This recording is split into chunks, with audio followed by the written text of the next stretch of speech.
Live. Everywhere. On netrootsradio.com.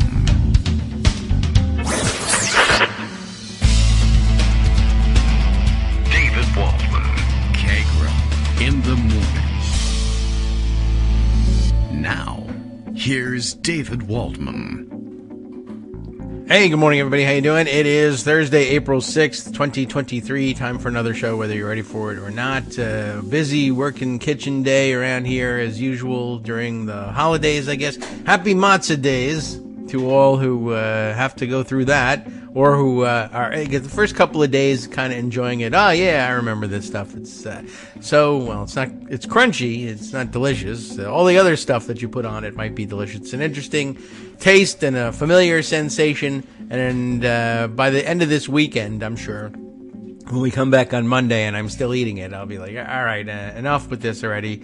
I want to go back to my old food, but okay. Well, a week of this ahead of us for those who, I guess, celebrate. It's a celebration, but the matzah thing, well, okay. It's the bread of affliction. What are you supposed to do? You know. Anyway. So, onwards and upwards with the stories today. Won't make any difference in today's show unless, I guess I could just start crunching through matzah on the air just to give the Passover ambiance, I suppose. Anyway, lots to round up today. I already see, I think Greg was up to like 36 messages today. I don't know if, sometimes there's 6, 10, whatever about a single story, but there's certainly plenty going on. Including, I definitely see in the queue for the stories. We're going to have to talk about this one. I don't want to ruin anything, but Clarence Thomas is in the news. And we'll just, we'll tease it that way. You likely have seen this story circulate already. You know, if you're up and listening, live, you've been through the news this morning and, you're likely seen all these things. Of course, I guess we anticipated this story. And I put this one away because, Laura Clausen has been treating it and other things this morning. I think I have like 2 or 3 of her entries from Daily Kos this morning that I'd like to go through. But as expected, because there was a court case involving Donald Trump. Trump has been out there attacking the judge and prosecutor in New York, and he'll be attacking the judges and prosecutors in all of the cases being pressed against him, and of course in some of the cases that are not yet being pressed against him. But if they hint that they might investigate him, he'll be attacking those judges and prosecutors. As I mentioned yesterday, he and his supposedly adult children already out on social media tweeting out pictures of the New York judge's family. Because, wink, wink, nudge, nudge. They saw in a mob movie somewhere that's what you do. And as Laura has written it up, he's, of course, already been admonished not to do that. But today's headline reads, this is actually yesterday's morning headline, actually. Trump attacks judge and prosecutor hours after being told to stop doing that. I assume, by the way, that this ends eventually in his having to answer for that stuff in court before this judge and getting a restraining order, a gag order on Trump, forbidding him from doing that. He'll just have other people do it. The judge may or may not anticipate that ahead of time and say this order applies to just about everybody. But we'll see, and how much of it he holds Donald Trump responsible for, and whether, he delivers any sort of punishment. It's a great way, by the way, to just throw in there, the threat of hauling him in and saying, well, rather than remaining free on your own recognizance during your trial, you'll be in jail for contempt of court if you continue with all of this, and you don't have to worry about, innocent until proven guilty. Well, we don't do that sort of trial for contempt of court. You're in violation of a court order, and the punishment can be, of course, being held in jail. Now, doing that with an ex-president who has a Secret Service contingent might be a little tricky, and I think probably Trump is counting on that and looking for some extra leeway and leverage in doing all that. But all right, we'll see whether he tempts fate and whether the judge decides to give this unprecedented situation a try and see whether he can enforce a pre-trial gag order on someone like Trump. And of course, they'll raise all sorts of issues. They're already salivating at I guess the lawyers, if they think they're being paid, are salivating at the billable hours they're going to rack up filing motions about his First Amendment rights being violated if there's a gag order, and he's a political candidate, and that can't be allowed. And there's all sorts of weird nuances that there are some legit questions. If only he were a legitimate person and candidate and presidential or ex-president, the cases would be a lot closer. But instead, that's what they'll be dealing with. All right, let's see. A bunch of other stories in the queue. I gotta scroll through what I was gonna scroll through what Greg's got on store just to make sure that I didn't step on his toes with his collection of stories. And very often when there are like 36 of them in the queue, we do the top 29 out of the 36, and some of their things get left behind. Believe it or not, there are other stories that we don't get to, even in the lightning round roundups. But I don't need to sort through them anymore because Greg Dworkin is here. Good morning. How are you? I love the collection of stories. Let's get going. Good morning. So, yeah, we'll do a little bit of lightning round, and I'm going to start, even though we're going to leave Trump's indictment and arraignment and other stuff to a little bit later. That's warm up. I hate just doing that and nothing else. Yeah. We'll do a little bit of lightning round because these are things that probably deserve more time that won't give them. But I have to start with a laugh. I heard, I was listening to Charlie Sykes' podcast with Ben Wittes talking about the fact that Wisconsin happened and that this indictment arraignment is bigger than you think because it really is strong, not weak, et cetera, et cetera, et cetera. Okay. We'll get to that. That's good. But happened to throw out a story that Trump has a new lawyer. And that new lawyer is from one of the well-heeled law firms, might even be from Bill Barr's law firm, old law firm. Oh. And the Fox News folks were asking Barr, who's now a political analyst for them. Straight shooter. What's the deal with this new lawyer? I mean, he left the firm in order to take on Donald Trump. Why do you think he would do that? And Barr rolled his eyes and said, well, he's obviously never met Donald Trump. And at least he's got that the right. host said, well, what do you mean by that? Flesh that out a little bit. And Barr said, well, let's just say that if you're a lawyer working for Donald Trump, you're going to spend an inordinate amount of time giving depositions and in front of grand juries for yourself. Right. Well, there's that. Plus, there's the problem with getting paid. But there's the problem with getting paid. We all know lawyer, about that. huh? But the fact is, this is MAGA. In the New York case, stuff. Is that where the new lawyer is working? Because I saw a picture of somebody alongside him, I guess, at the arraignment. Well, the new lawyer is now only exclusively working for Donald Trump. Yeah, I have one client. Because that's what Tom Hagen does. Yeah, exactly. That's it. All right. Well, some people want to give up their career for Donald Trump. And I don't know why. The question's why, and the answer is, God, I don't know. And I guess they all figure, sometimes lawyers... I'll be the one. Right, I'll be the one that gets paid. I'm smarter than all of these other lawyers. I know how to get the money out of them. Good, right. And by the way, one of the few lawyers that actually did get paid was Michael Cohen, and fat lot of good it did him. It wasn't his money. Yeah. I'll pay you, but it's not for you. Yeah, pretty much. The money passed through his hands. Of real money as you're going to see. But that's it. So other lightning round things, and again, this deserves way more attention, but I don't have the time to do it or the expertise. Oh. Well, Tennessee Republicans likely to expel 3 Democratic lawmakers from the State House today. Yeah. I can't believe that. It's bad. It's way bad. 2 black men, 1 white woman. Yes. And they were participating in a protest, exercising their free speech rights. Barely. And the Tennessee Republicans think this is worse than January 6th. They literally do say that, and it's incredible. And by the way, it should be read alongside other similar stories where Republican legislatures in various states are sort of, and they're becoming more and more emboldened in doing this. They're going to be expelling legislators in Tennessee. In Florida, we heard the other day, somebody who at least is marginalized with it has introduced a bill that basically outlaws ballot access for Democrats, like just straight out banning Democrats from participating in electoral politics. There's a story in the Morning Digest on Daily Kos about a trick the Montana legislature is pulling to try to screw over John Tester. It's everywhere. Yeah. So, the react, and it's just so weird because we'll talk about that maybe a little bit more when we talk about Wisconsin.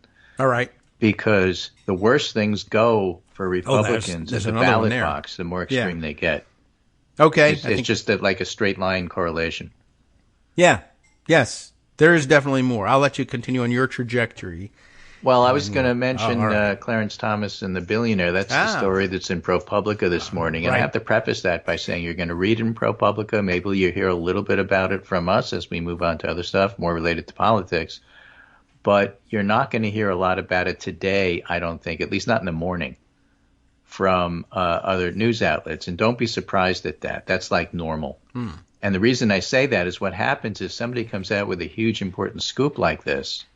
Yes. And unless you're inviting the reporter onto a cable show to talk about it, which with ProPublica, which is nonprofit, not likely to happen instantly. Right. What happens is the outlets give the outlet who broke the story a little bit of time to toot their own horn, and then they start rounding up their own people to go and double check and see if it's true. Probably only the New York Times and Washington Post get a buy on that. Everybody else gets their stories checked. Or what they do is line up experts to talk about this. Like everybody's on the phone looking at, if they're old enough, the editor will say, look, get your Rolodex out and go find out who's the lady who wrote the definitive biography of Abe Fortas. And all the younger kids with their phones are saying, okay, Google Abe Fortas. Yeah. Oh, I thought you were going to say Google Rolodex. What's that? I think he just sexually harassed me. I'm not sure. Exactly. But Abe Fortas had to resign over something a lot less than this. Yeah. Right. So definitely look it up. It takes time to put that together, and then you'll start hearing about it. But really, it'll make a lot more noise if the lawyers start talking about it, if the legal professions or judges start saying this is ridiculous, this is absolutely unacceptable, et cetera, et cetera. And until or unless they do, we'll say, oh, my God, and everybody else will say, what? I didn't hear about this. Yeah. Well, yeah, but ProPublica, well worth the time, money, reading, everything. Donate, do all the things that you need to do to keep them alive. Yeah, I mean, the actual story itself is pretty incredible.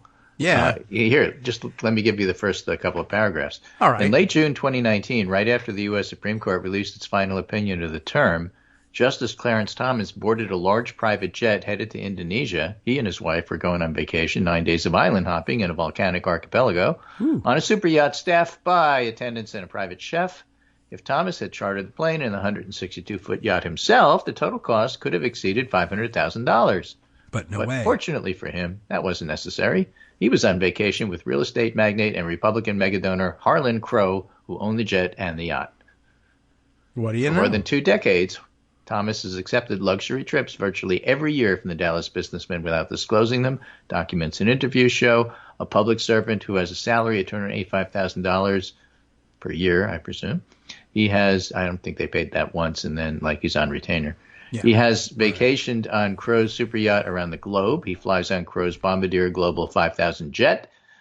Is that like a Nimbus 2000 or something? It's like a broomstick. Yep. It's, the hotshot private jet. Sure. He has gone with Crow to the Bohemian Grove, the exclusive California all-male retreat, and to Crow's sprawling ranch in East Texas. And Thomas typically spends about a week every summer at Crow's private resort in the Adirondacks. Typically. Looks pretty nice. Typically do that too. Sure. The extent and frequency of Crow's apparent gifts to Thomas have no known precedent in the modern history of the U.S. Supreme Court, and they appear nowhere on Thomas's financial disclosures. His failure to report the flights appears to violate a law passed after Watergate that requires justices, judges, members of Congress, and federal officials to disclose most gifts. Two ethics law experts said he also should have disclosed his trips on the yacht, these experts said. Thomas did not respond to a detailed list of questions. So that's the story, and it sounds pretty big, and it looks like it'll be easy enough to check to see if it's true. But again, it is what it is. It is what it is, and they're sort of the final word on it. And as you know from a million other stories, Supreme Court justices who violate the supposed code of ethics for federal judges say, well, where are you going to take your case? So, yeah. What are you going to do? Make a federal case out of it? Yeah, right. So Scott Spira says, liberal justices attest to how friendly Justice Clarence Thomas is to staff on private jets and luxury resorts. That's nice. That's good. He should be. I mean, at least he's got that going for him. Ian Milheiser says, I'm beginning to worry that Clarence Thomas may lack sufficient concern for the integrity of the federal judiciary. Oh, yes. Well, I mean. But the response there is, yeah, but wait, have you called Susan Collins yet? Well, she is terribly concerned. I don't know. She might be too deeply concerned to answer the phone. So don't call. You never know. I know what she's going to say. I'll save you a dime. Me and the Rolodex guys are going to pay a dime for a phone call. Right. All right. So meanwhile, so more to come on that, I'm sure, but not necessarily right away. All right. And a lot of politics, as you know, is hurry up and wait. Other topics on that. Certainly Trump indictments are in that category. Yes. Today's abbreviated Pundit Roundup, written by Chi-Town Kev. Kev is a great writer, and young Kev, as we call him, and had a lovely summary of what happened in Chicago. That's the aforementioned Chi-Town. Kev. He would know a little bit about it. And he says, the bottom line is Paul Ballas, who lost, was hurt more by his previous comments that he was more of a Republican than a Democrat than Brandon Johnson was hurt by his defund the police comment. Where did Paul Ballas think he was running for mayor in New York City? And that's a slap on Eric Adams, not New York City. Oh. I understand that in the rumble of a political campaign, he writes, regrettable things get said, and I've been saying this since at least 2016, any candidate should be very careful of what they say and how they say it, because you never know when you might have to come back around to voters that were offended and ask them for their vote again. Okay? All right. Mental note, foreshadowing about our story about Donald Trump and evangelicals. Bless their souls. Right. Bless their hearts. Yeah, right. Oh, that's it. The hearts, not souls. I don't want to bless those. Yeah, I mean, unless you, Unless I mean it, I guess. Unless you have credentials, you can't say that. Oh, okay. Yeah, right. I could probably get some on the internet, though. Well, enough to marry people. You can get that on the internet. That's right. You can Chicago go to Bohemian Grove Times and marry all those has a really guys. nice piece, and this is by Fran Spielman, who's a City Hall reporter. Okay. People with their boots on the ground on City Hall pretty much know what's happening in the city. All right. So how Brandon Johnson did it, flawless execution of smart typical playbook in Chicago politics. Okay. Johnson won 29 of 50 wards, including a clean sweep of majority African-American wards. He won 6 Hispanic majority wards to Ballas's 9, but Ballas's wards didn't have a big vote turnout. Johnson sealed the deal along the progressive-minded North Lakefront and the hipster Milwaukee Avenue corridor. Who hipsters? I like it. And whether it was,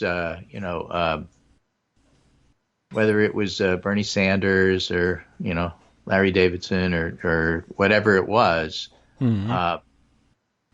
Brandon Johnson was good enough to put together the coalition he needed for the win. And Paul Ballas, acting like a Republican who was really into charter schools, lost. And that's important because essentially what happened in Chicago is they said, crime's important, but we're going to take the approach of let's get at the root of it, crime, which is what Brandon Johnson did. And not just put more police out there, which is what Paul Ballas did. There's a lesson there. Don't ignore it. But make it clear what you're doing. And don't run away from it. Don't back off. Don't say I'm weak. Let's change the subject. No, tackle it head on. It's really important, but this is how we have to do it. That's the lesson.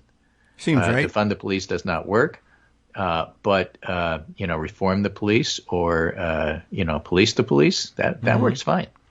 The only thing worse than defund the police is defend the police. Quite honestly, just talk about what the problems are.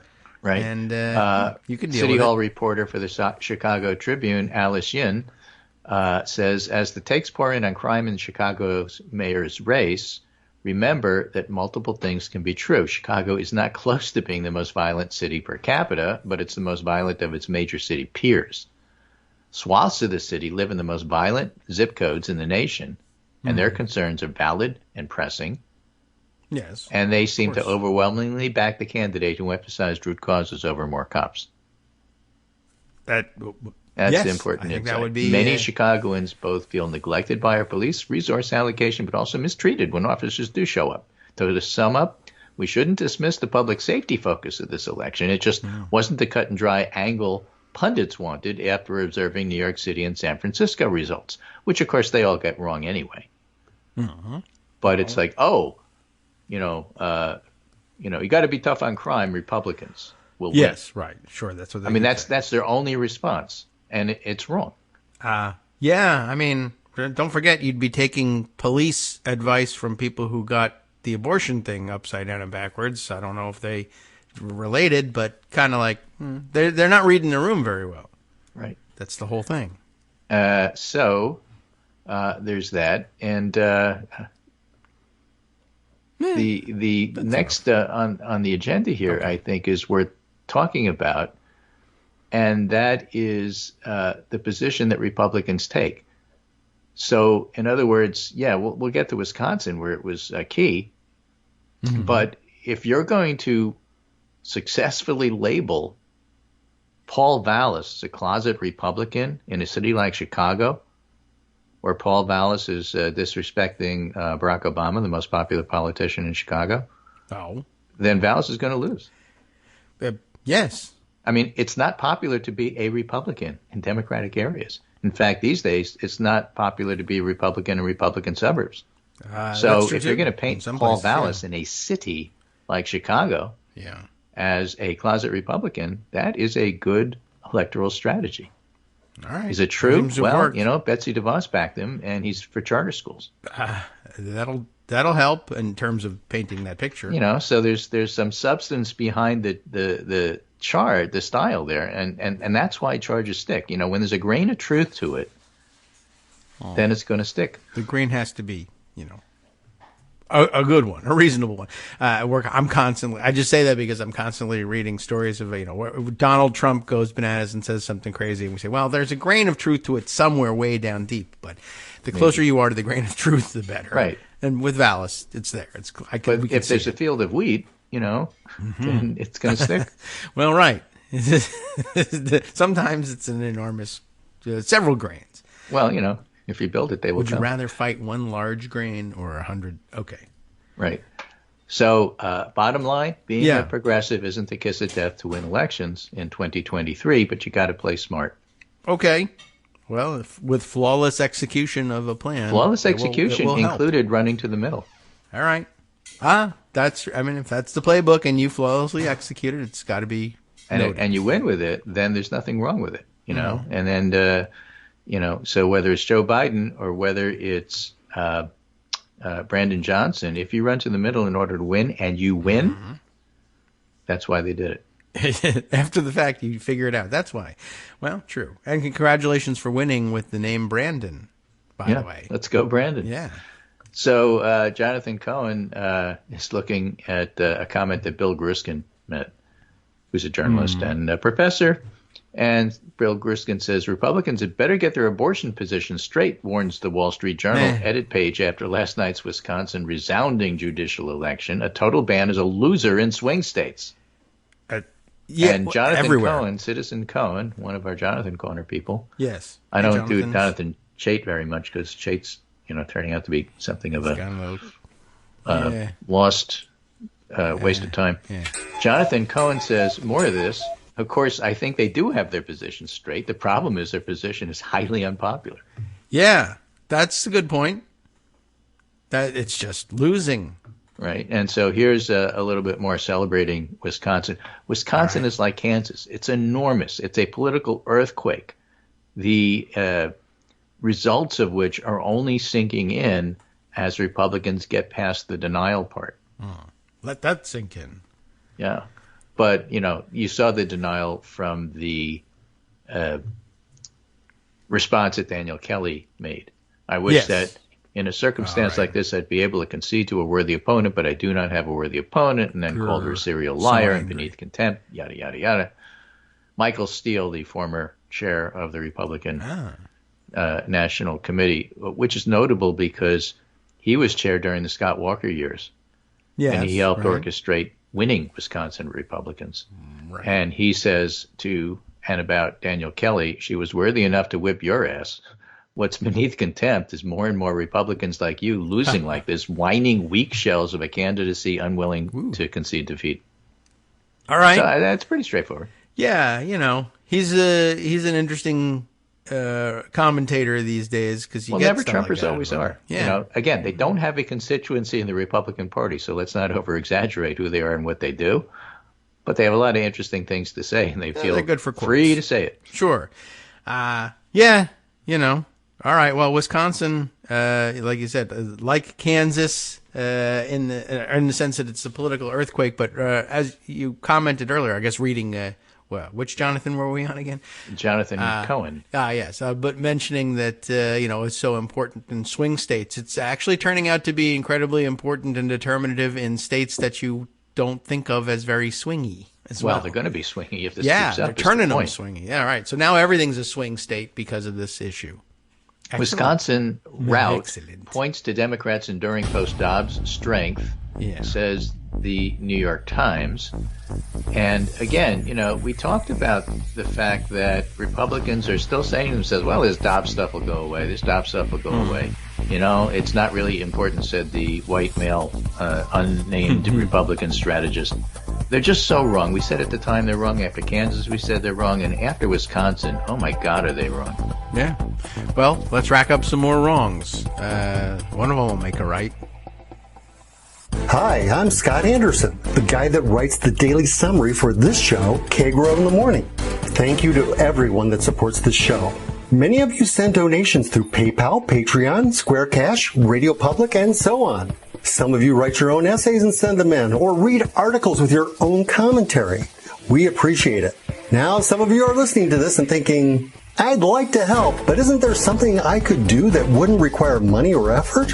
Why, yes, there is. You can just like us. On Daily Kos, they call it the recommend button. YouTube has a thumbs up. There are hearts and likes and love buttons. Tap our love button. Tap our love button every day. Share our shows and summaries on Facebook and Twitter, YouTube and iTunes, Stitcher and Amazon. Most of these places allow you to write a review, so a sentence or two would be great. Recommend us to social media, or tell your friends to listen to the show. You aren't just helping us, you're helping them find their new favorite thing to listen to. You could change the world. So thank you in advance from me and everybody else in the world.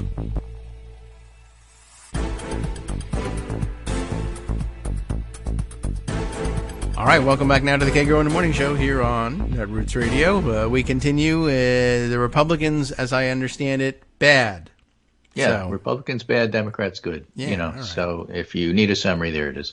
This is again from the New York Times. The commanding victory on Tuesday by a liberal candidate in a pivotal race for the Wisconsin Supreme Court showed the enduring power of abortion rights and issues of democracy as motivators for Democratic voters.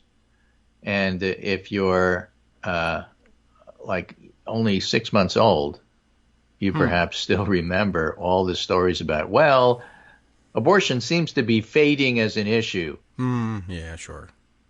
There were dozens of those articles, each one more dumb than the last. And also wrong. So. Right, okay. Well, I don't know where they got that idea. Because they talked to Republicans. Oh. Who told them that that's what they want to believe. Oh.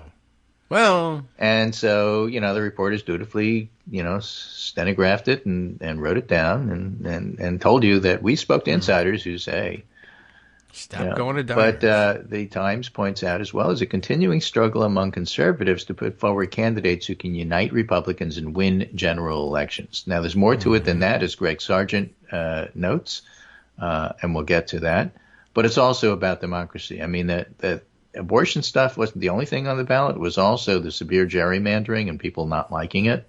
Yes. And that was very much part and parcel of what happens. The liberal candidate, Jana Protasiewicz, see how after practicing that for weeks and weeks and weeks. Yeah. It sort of rolls off the tongue.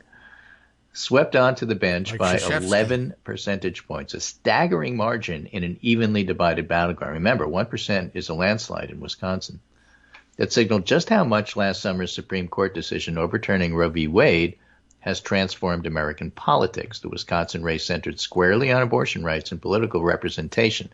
That political representation is the gerrymandering part. Judge Protasewicz all but promised voters if they elected her, the court's new 4-3 liberal majority would reverse Wisconsin's 1849 abortion ban and overturn the state's famously gerrymandered Republican-friendly legislative maps. And Wisconsinites responded to that pitch, rejecting a conservative candidate backed by anti-abortion groups who took 2020 election deniers as a client and struggled to rally Republican donors behind him, and I would add, and who, by the way, didn't have the grace to concede, although at least he did admit he lost. Yeah, I didn't win this race, but I'm not going to concede to you because you suck. That's what he said. But okay. I mean, it's a rotten way of doing it, but it is a concession. I accept that I lost. I acknowledge that I lost. But not to you. But I'm not giving you the satisfaction of a concession call. You're going to have to read it in the paper. You're going to have to read it in the paper, and when you do, here's what I want you to read. You suck, you stink, you lie. Just so you know, that's what I think of you. Nice and really, the funny thing is that Janet Protasewicz ran an unconventional campaign where she was honest about what judges are in Wisconsin, elected creatures of politics. And Dan Kelly ran under the pretense of judges are above it all and they're not political creatures at all, even with my background. And then still did this. I have judicial temperament, and that's why you should elect me. I can't believe all you idiots didn't think I had judicial temperament. You're so stupid. And that's one of the things that's so funny about it. Like he really thought that this approach in 2023 was going to work because every consultant in his Rolodex told him this is how you do politics. Yeah. So that's how he learned it. Said, no, we're showing up. We're standing on line. We don't like this. We understand what it means. You can't fool us. We know who you are.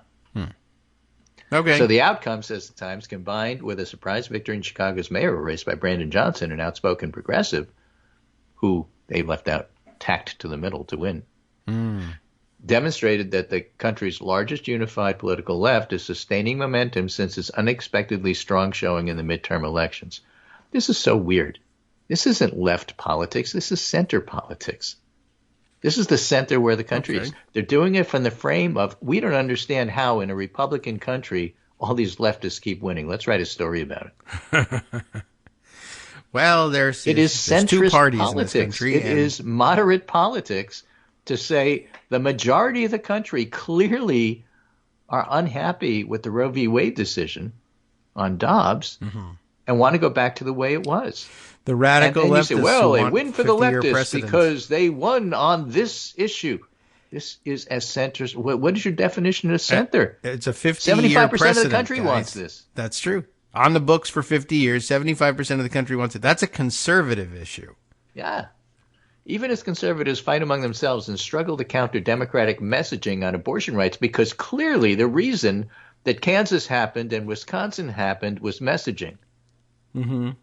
Which is why I get so annoyed when we say, well, Democrats didn't win because of messaging. No, they didn't win because maybe they didn't have the best candidate, maybe they didn't have the best ideas, and maybe they didn't have a coherent strategy to win, and maybe they didn't work hard enough. Yes. These things happen.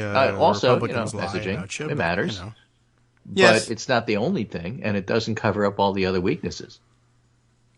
Unless you win, in which case you don't even notice those weaknesses. Well, and no one knows whether that's a test of anything. If you're right, and clearly, look, Joe Biden won the presidency, so there's no flaws whatsoever in him.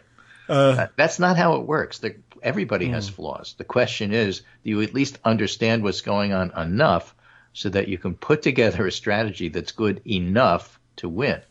In the case of Wisconsin, have you identified the key issue, which in identifying it makes you win by a landslide?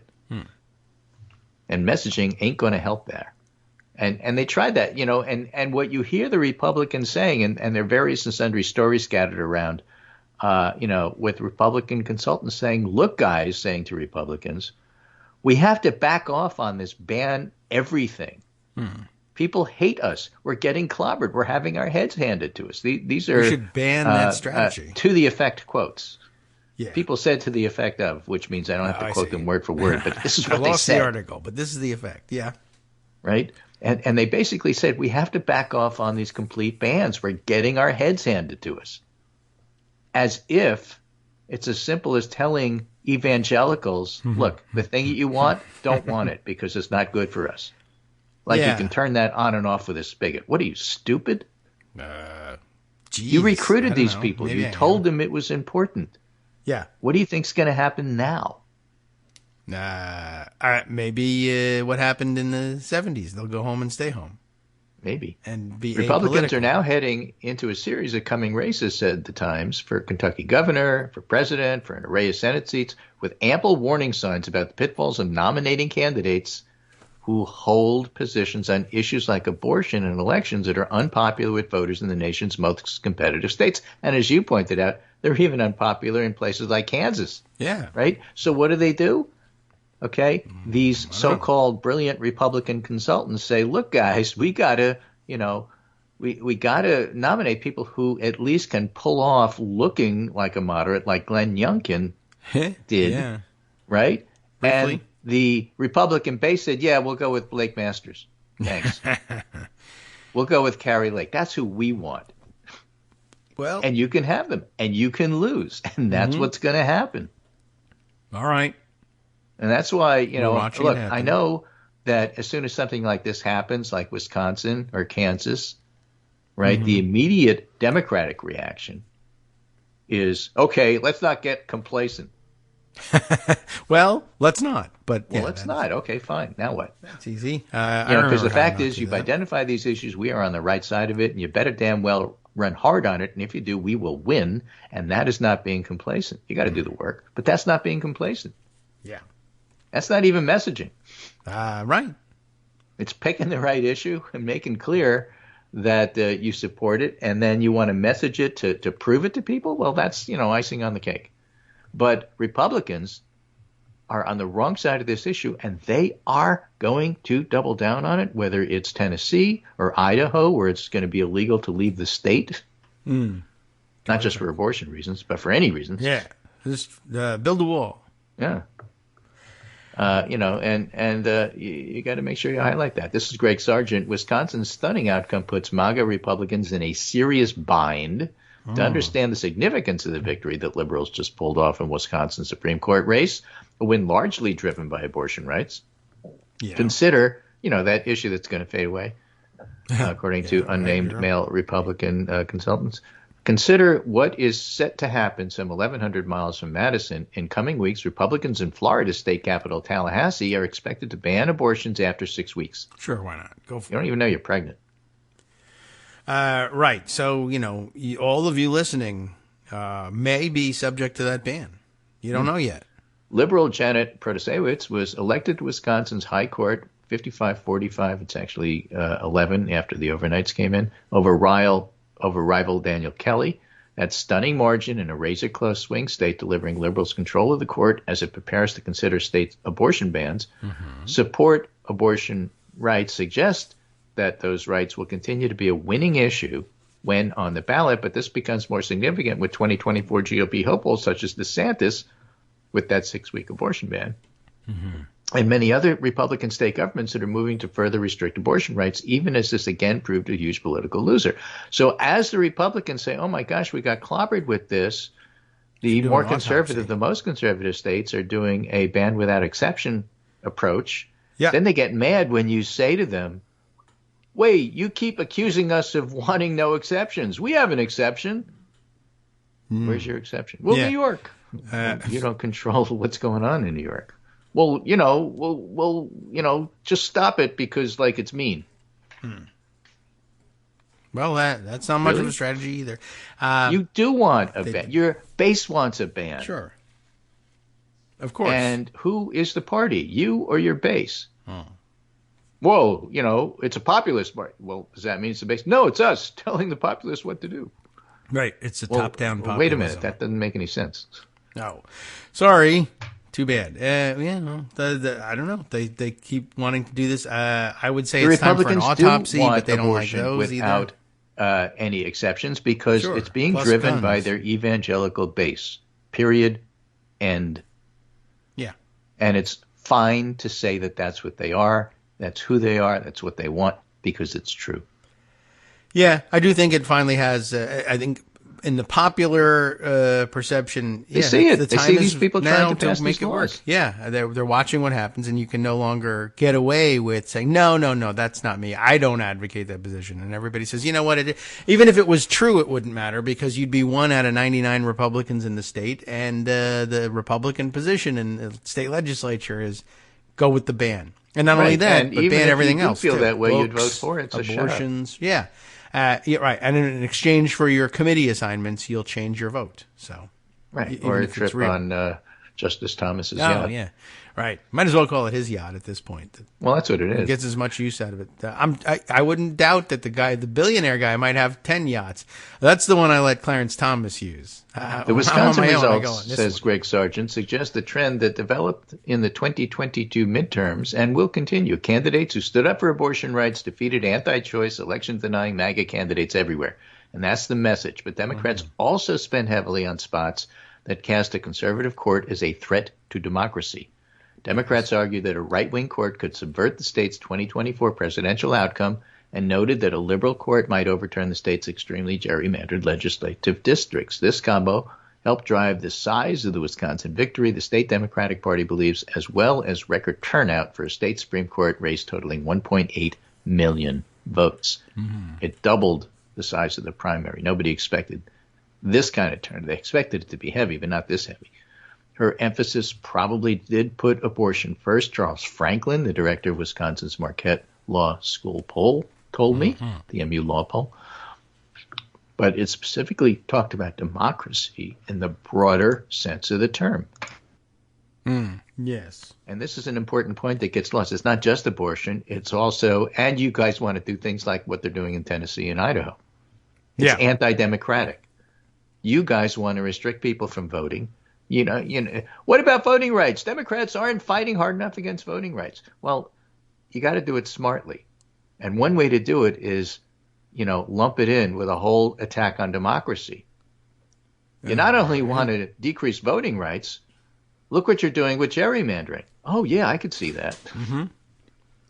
Yes, well, that's and a smart way to Wisconsin's do the worst of the bunch, and it's a good example. And more people in other states sort of waking up to that, and the possibility that it might happen in their state. And all these power grabs, they love the power grabs. I mean, the Republicans. As if there's no backlash to it, as if elections don't have consequences. Yeah, I guess. This lopsided victory in a state Trump lost in 2020 by less than 1 point, Democrats say, reflected a large gender gap, high youth vote, and inroads by Democrats among non-college educated white voters. And I would especially say, and in the suburbs. They are just cleaning up in the suburbs, and nothing about what Trump is doing with his indictments is going to help him in the suburbs. Democratic sources tell me that internal party modeling showed that in early and absentee voting up to Election Day, remember we were following this, women outpaced men by 12 points. The percentage of voters aged 18 to 29 was far higher than in previous Supreme Court races. Didn't show up in Chicago, but the 29 to 44-year-olds did.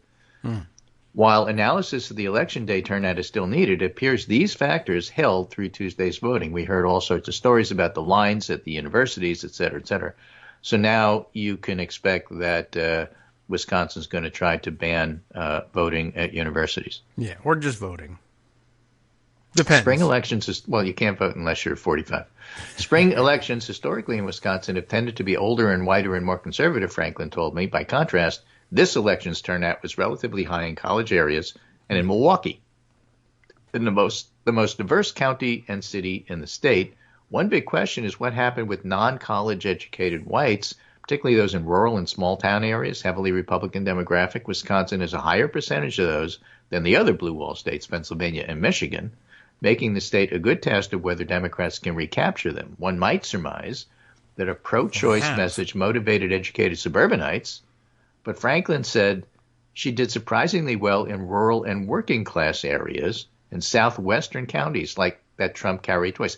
We talked about this. We highlighted those on the show, that those are the counties that surprisingly Protasewicz won.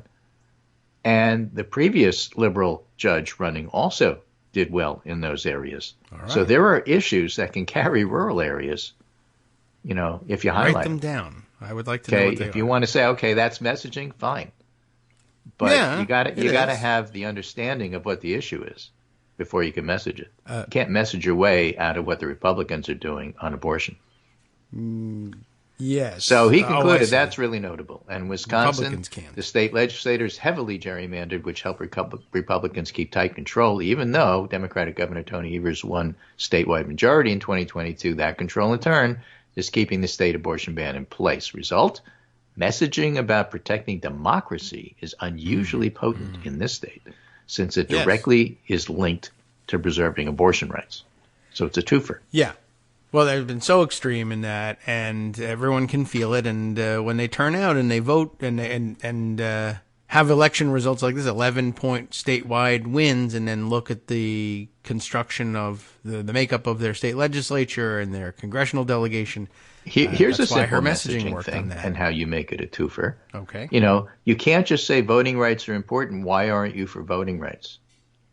Okay. You have to say voting rights are important because without them, they're going to take this away from you. Yeah, and very easily. I mean, it's not hard, but that's how you have to do it. But it only works if people think, yeah, you're right, they're trying to take stuff away from us. Yeah. Well, in Wisconsin, oh, yeah. Idaho, sure. Tennessee, I'm looking at it. Yeah. And, right, and even that message resonates even in places where that's not happening, as they're worried about, because they happen read, and hear about Idaho and Tennessee, and especially Wisconsin. It happening here. Hard not to hear about Wisconsin or Kansas. Yeah. We've been hearing about it in Wisconsin for 10 years now. Because, Supreme Court, because, people like Clarence Thomas, ethics aside, sort of like run your life. He has put his ethics aside. You're right. Well, and by the way, the craziest of the crazy do love to feed the narrative that you can't stop Republicans from doing this sort of thing, because in the wake of the 11-point win for Protasewicz, somebody decided to float the story that, we actually have a supermajority in the state Senate now, and we can impeach and remove Protasewicz from office before she even gets there. Right, because she committed, like Tennessee, she committed the crime of being elected as a Democrat. Yeah, and they think they have some right here premise, in our Constitution. You cannot be elected if you are a Democrat. If you are, you've committed a crime. I mean, I'm reading the reason wrong, that won't that's work, what I think it says. Yes, is thankfully. Because if you game out what happens, okay, so now they have a supermajority and they actually go ahead and do this and remove her. So let's say they do. Her replacement is appointed by Tony Evers. What? And who's that So guy? he gets to appoint somebody even more liberal than Janet Protasewicz, and then there would be an election in 2024 during a presidential year where the GOP nominee, as Greg Sargent puts it, will most likely have endorsed a national abortion ban because that's what the GOP is, or at least draconian abortion restrictions in their own state, to make the party's primary voters happy.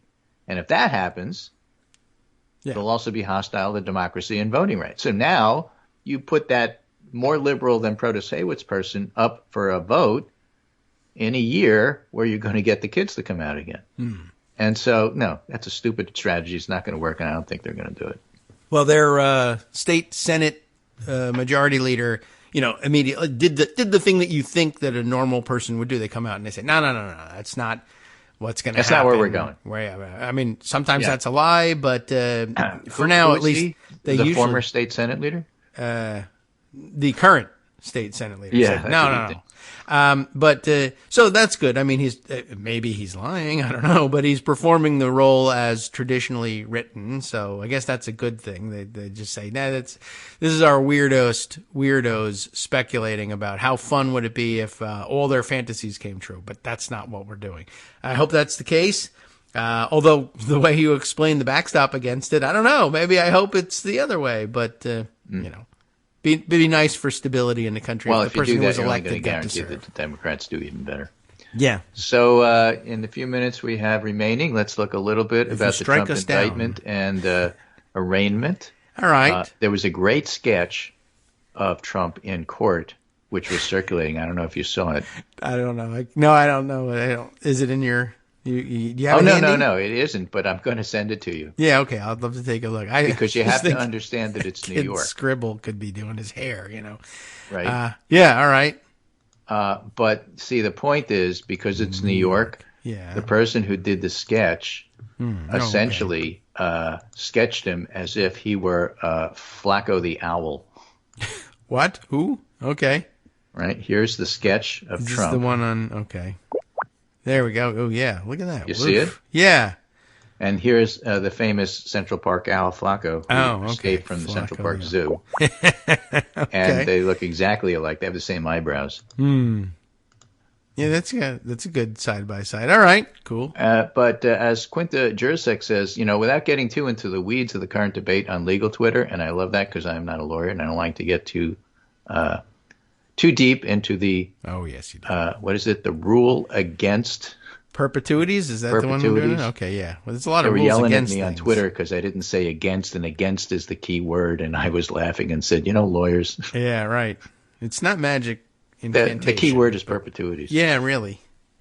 I mean, against, tells you what it's about, but only to a lawyer. Like to real people, it's like perpetuity. What does that mean? That means you can't say that you have something forever.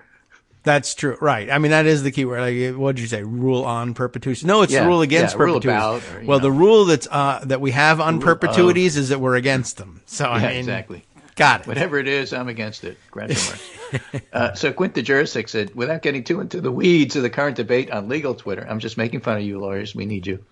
Over the Trump indictment, there seems to be a split between folks who have practiced New York criminal law, who generally think the indictment is strong, and former federal prosecutors and law professors who generally think it's weaker.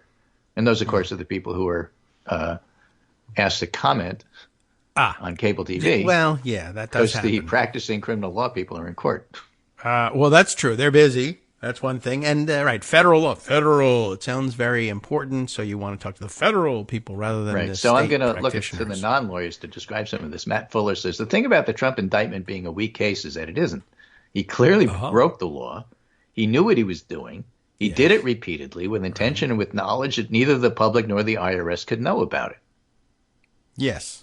And Garrett Graff, reporter, says the thing about all of Trump's crimes, from Stormy Daniels to Mueller obstruction to the perfect telephone call to 1-6, is that there's no doubt he did it. The GOP just believes he's above the law, and Democrats and prosecutors believe he's not. It's really that simple.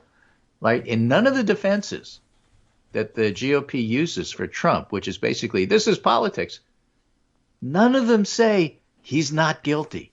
None of them ever say that. They know they can't. I don't know. They should. Why not? They've just never go lie. said it. I don't know why they don't. Because they don't. He's guilty.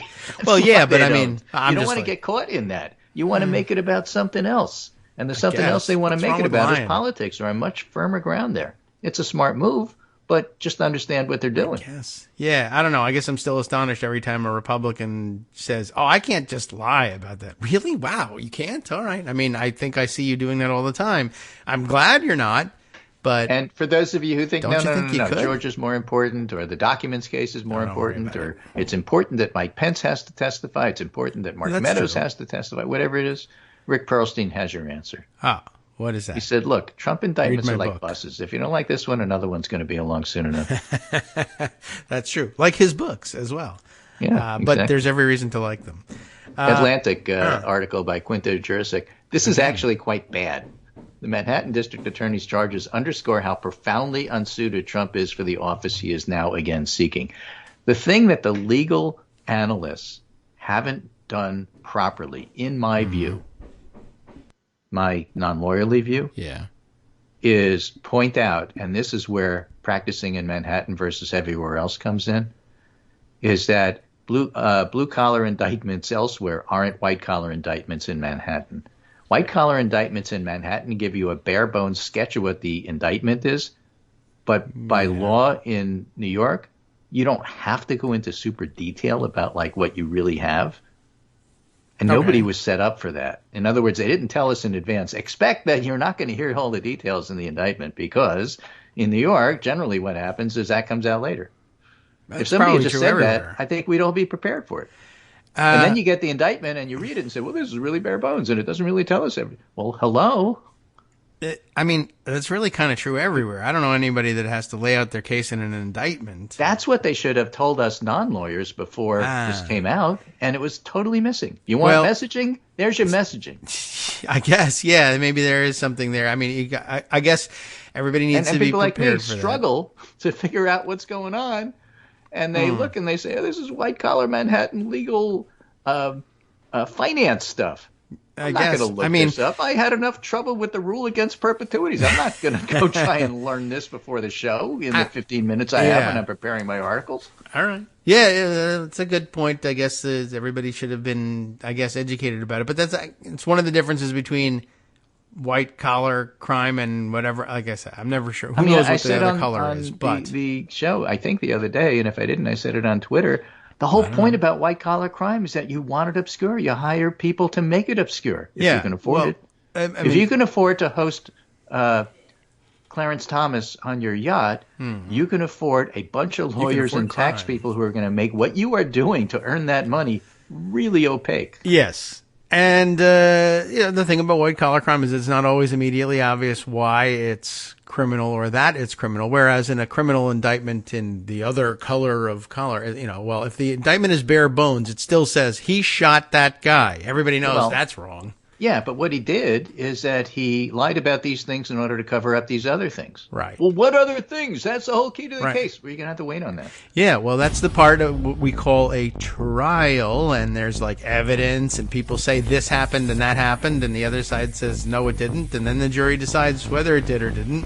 So I'll go with this guest essay in the New York Times because we only have a few seconds. We finally know the case against Trump, and it's strong. That's the title, and that's the case. Yes, the State of the Union is strong. Okay, right. Well, we have to rest, and you're resting until next week because it's Thursday. Thanks, Greg.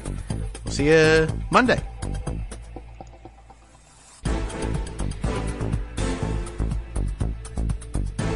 All right, welcome back now to the Kagro in the Morning Show here on Netroots Radio. Greg has a good point that a lot of people won't necessarily know off the bat, and that an indictment isn't going to lay out every single detail. But these things, it will make sense to you if you think about it a little bit. One, you could just take Greg's word for it that this is the way it usually works. I don't think it's restricted to New York. I don't think it's restricted to white-collar crime per se. I think it has something to do with the fact that it's a white-collar crime, where white-collar crime is not always immediately obvious as crime. And so sometimes it's a matter of, we have made these things illegal. Sometimes it makes good surface sense that such a thing would be illegal. Sometimes it's not entirely clear why it's illegal, just that it is. And, or the prosecutors say it is, and the laity outside of the legal system, because they don't deal with it all the time, don't know. Things like insider trading, right? I guess we've all gotten used to that, but I guess at the very beginning the illegal, once they criminalized insider trading, but right about the time that they actually had to go ahead and do it, I'm sure the people who would now be guilty of it were saying, what's the issue here? What's the crime? I bought and sold stocks. What's the big deal? That happens all the time. That's not illegal. Well, you did it with insider information. Well, of course I did it with insider information. I'm an insider. All my information is inside information. And that's how I make my money is I spend my days seeking out the information I can convert into dollars that I can stuff in my pockets. That's what the stock trade is all about. All right, yeah, but there should be a way to say that certain information, if you disclose all the information to everybody at the same time and everybody has an equal opportunity to gamble on these stocks the way you do, fine. But it's when you know that the information isn't public and you keep it hidden and then you try to trade on it before it becomes public, that's an unfair advantage. And then everybody can say, oh, yeah, okay, I understand what you mean now, except the insider traders. They'll say, no, still BS. Don't convict me. But the rest of the world will say, I see what you mean. That's unfair. And unfairness is bad. And so therefore, all right, we decided we'll criminalize it because it is unfair and it shifts too much wealth and puts too much wealth and power in the hands of people who are doing crooked things with it. Gotcha. We've made it illegal. I understand. So the bare bones indictment, all indictments are kind of bare bones, right? There's a increasing a burden of proof along the way that you have to prove in order to do more things, right? In order to indict someone, or in order to begin like investigating someone, and you need a search warrant or something like that, some sort of court order to allow an investigation to begin and to be a little bit intrusive into somebody's otherwise private affairs. You have to convince a magistrate judge that there's probable cause to believe that you'll get the evidence you need to prove a crime in order to get that search warrant. When it comes to indicting the person, you've now investigated, you've executed the search warrant, found the evidence that you need in order to indict them for the crime.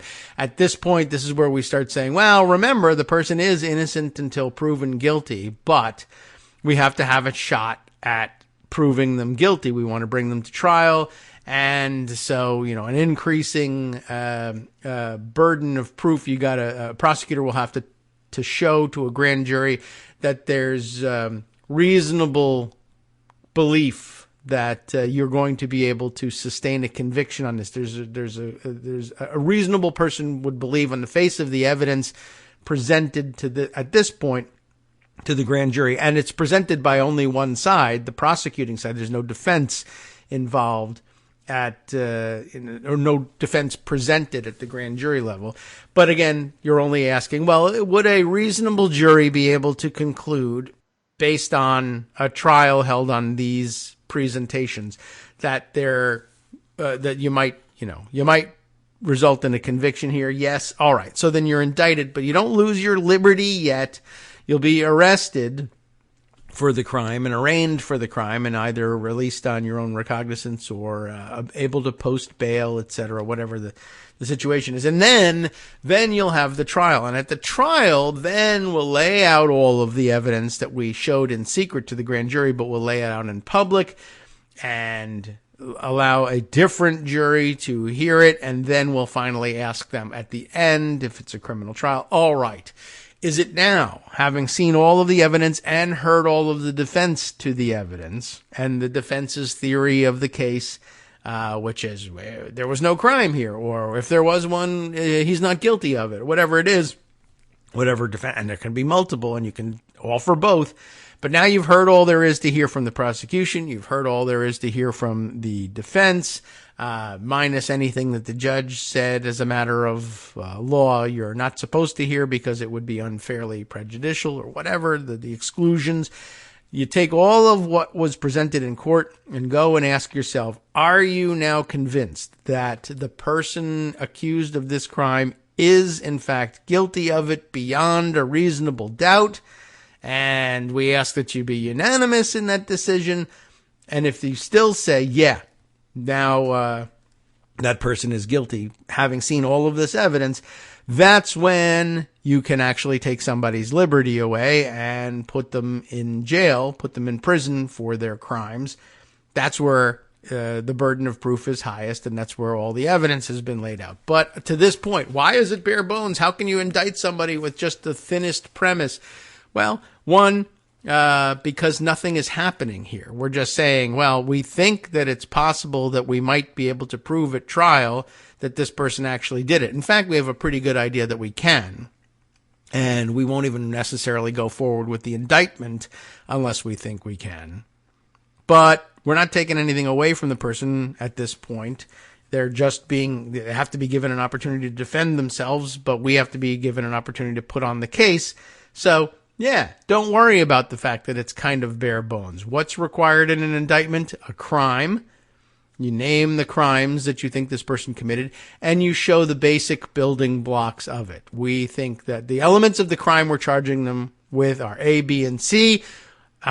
There's evidence that's been presented to the grand jury and that we plan to present at trial that will demonstrate that they did, in fact, do A, B, and C, and let us prove it at trial.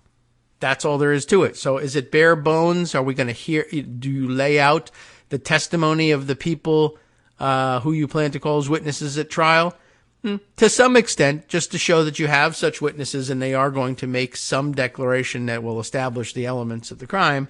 But do you need to print their entire body of evidence there? No, that's what you're going to use the trial for.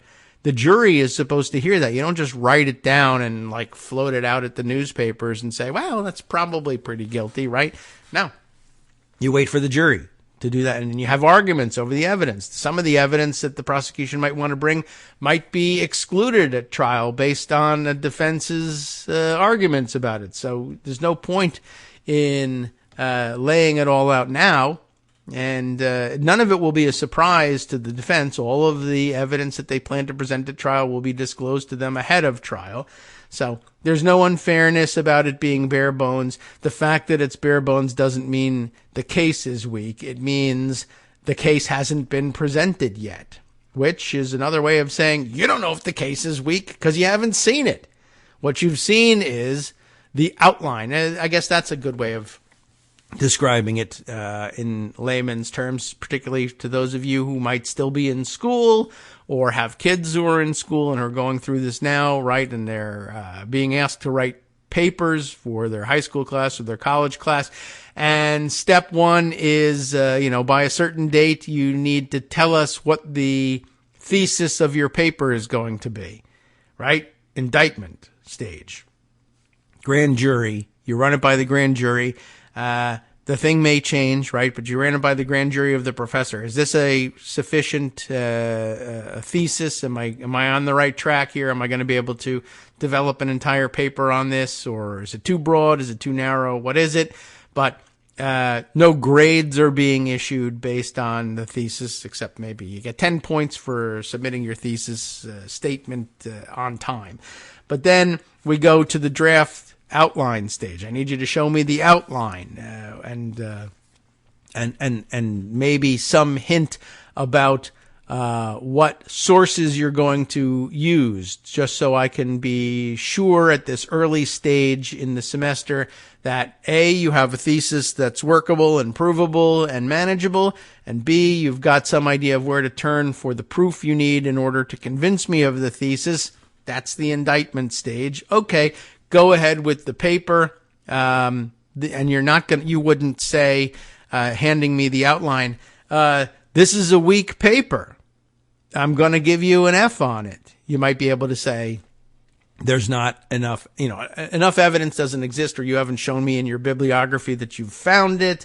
The thesis is overbroad or too narrow or doesn't actually state anything. You could object at those stages, but you wouldn't say you've failed the paper. You would say, I'll wait for the final paper to come in. You should tinker with the draft a little bit, right? And then maybe sometimes there's an extra stage in there depending on your professor. Say, submit a draft to me and I will work with you about it. Or you could seek extra counsel from me by submitting a draft 2 weeks ahead of time, and I'll tell you where the weaknesses are. But I won't tell you what you're going to get on the paper based on the outline any more than I can tell you that it's a weak case because of the indictment not being chock full of the hard evidence that you're going to present later. All right. I think we finally made our point on that. Maybe that's the best analogy for it. Now on to other crazy things, including let's see. I don't know that we need to do that much more about Clarence Thomas, but that's a fascinating piece in case you think you don't have time to sort through the entirety of the story. It's a very nicely presented and long story. And of course, because we're in the age of the internet, it's presented as one of those, it starts out as one of those things that looks like it's going to be a graphical presentation. So I've spent a lot of time on the graphical elements of it. It's very nice. ProPublica also tweeted out a pretty straightforward summation. There's some cases where it pays to have the Twitter thread on piece handy because you can read it faster than reading all the details. But I do recommend taking a look at all those details. But Greg pretty much summed it up, I think, by reading those first couple of paragraphs that, for decades, Justice Clarence Thomas has secretly accepted luxury trips from a major Republican donor. These newly obtained documents and interviews show. Now, would you look at that and say, that's a weak case? The major documents that have been obtained don't, well, actually, there's a pretty strong case. All right, so the extent and frequency of these apparent gifts to Thomas has no known precedent in modern SCOTUS history. But just to do it tweet style and make sure you get all the highlights, Thomas has publicly presented himself as an everyman with modest tastes. That's sort of interesting, a piece of the puzzle. In this documentary about the justice, which is embedded in this tweet, he waxes nostalgic about his fondness for Walmart parking lots. And you might wonder what the hell that is about. And he actually, is trying to tell people that his preferred vacation mode is to say, well, I'll hit the road in a Winnebago and go camping. But I'm such an everyman that I don't want to pay the campsite fees. I prefer doing what others do when they're on a tight budget, parking my Winnebago in the parking lot of a Walmart overnight. And besides, Walmart is a lovely place to go shopping and buy all my provisions or whatever. And I guess that's supposed to establish his bona fides. I guess since we're going to be in the legal profession, we'll use that pronunciation as a traveling everyman. But in fact, the reality is he is a private plane and mega yacht kind of guy when it comes to vacation. So that's kind of weird. But the ProPublica tweet thread goes on to say, Thomas's friendship with Dallas-based real estate magnate Harlan Crow, that's the name of the guy giving away all the money here, has allowed him to repeatedly experience luxuries well beyond his means. He's vacationed on Crow's 162-foot super yacht around the globe and flies on Crow's Bombardier Global 5000 jet, I guess pictured in this video. In June of 2019, Thomas boarded Crow's private jet to Indonesia for 9 days of island hopping on Crow's yacht. This is the one that Greg mentioned because, of course, had Thomas chartered the jet and yacht himself, it would have cost him $500,000. And even with his wife, Ginny, grifting off of various Republican super PACs, they sometimes will hand over something in the neighborhood of $600,000 to her even inside of a year, but they're not going to want to spend all of that on vacation. This would still be beyond their means, even though they're making a tremendous amount of money through Ginny's grifting. It wasn't Thomas's first time on Crow's yacht either, by the way, which is called, in case you're keeping track of these things, the Michaela Rose. He went on a river day trip in Savannah, Georgia earlier. I guess that mega yacht goes everywhere. And, a river day trip in Savannah, Georgia on a mega yacht, while nice, it's not quite the same thing as going island hopping in Indonesia. But, this is just supposed to illustrate that the yacht has been made available to him occasionally because it's also followed up immediately with, well, sure, a river day trip on Savannah, Georgia. No big deal, right? But then there's also, for some reason, this is second, an extended cruise in New Zealand roughly a decade ago. So it's been a while, but, how many mega yacht trips are you being offered for free, right? Probably zero. While sailing around New Zealand with Crow, Thomas autographed a copy of his memoir as a gift for a crew member. It's inscribed here in the book entitled My Grandfather's Son, a memoir by Clarence Thomas. It says, "Thank you so much for all your hard work on our New Zealand adventure," reads the inscription. Nothing incriminating about, signing a book for anybody, but it's offered up as evidence of the fact that he spent enough time with the crew of a mega yacht sailing around New Zealand to want to be able to bestow this gift on somebody. I never took any gifts. Well, why did you inscribe, "Thank you for all your hard work for our New Zealand adventure," to a guy who works as a crew member on a mega yacht? Oh, yeah, okay, I did take that trip. That's all that says. The justice has gone with Crow to Bohemian Grove, which sounds kind of weird. I don't know anything about it, but apparently it's an exclusive California all-male retreat. Whatever. And to Crow's sprawling Texas ranch, which I just want to point out that Texas ranches as vacation spots for ultra-conservative Supreme Court justices have posed the danger of death before. And it would be inhumane of me not to warn fellow human being Clarence Thomas that bad things could happen at these Texas ranches. But who am I to stop you? I'm just one fellow human being. You're another. If you decide you wanted to go there, like Antonin Scalia did, what am I going to do? Anyway, every summer, Thomas typically spends about a week at Camp Topridge. Sounds fun, right? Well, it probably is, because that's Harlan Crow's private resort in the Adirondacks.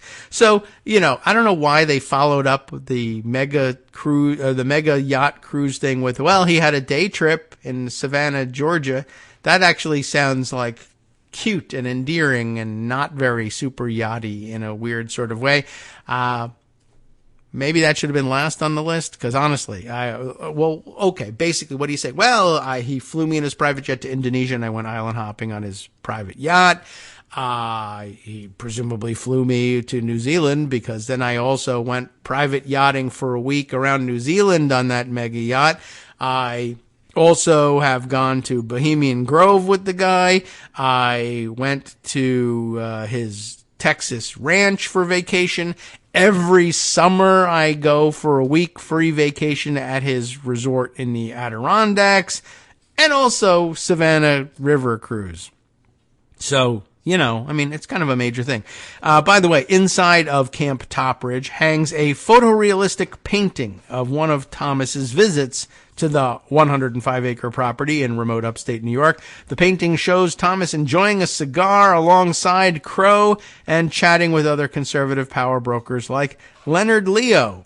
If Leo's name sounds familiar, they note happily that it's probably because he's the longtime Federalist Society executive, regarded as an architect of the Supreme Court's recent turn to the right, and recently endowed with $1.6 billion for a new conservative political group. Sounds pretty interesting, and I think probably everyone will also take note of the odd inclusion in the background of this photorealistic painting of a statue of a Native American figure, which I think probably, as none of them are Native American, people might take some specific exception to as well, and probably should. At Crow's invitation-only resort, guests enjoy boathouses, a clay tennis court, a batting cage, a replica of Hagrid's hut from Harry Potter. Why? I don't know. Bronze statues of gnomes and Native Americans, I guess. Milkshakes at a 1950s-style soda fountain. All of this stuff for free. Rooms at a nearby comparable resort apparently start at more than $2,000 a night. But it's free for Clarence Thomas.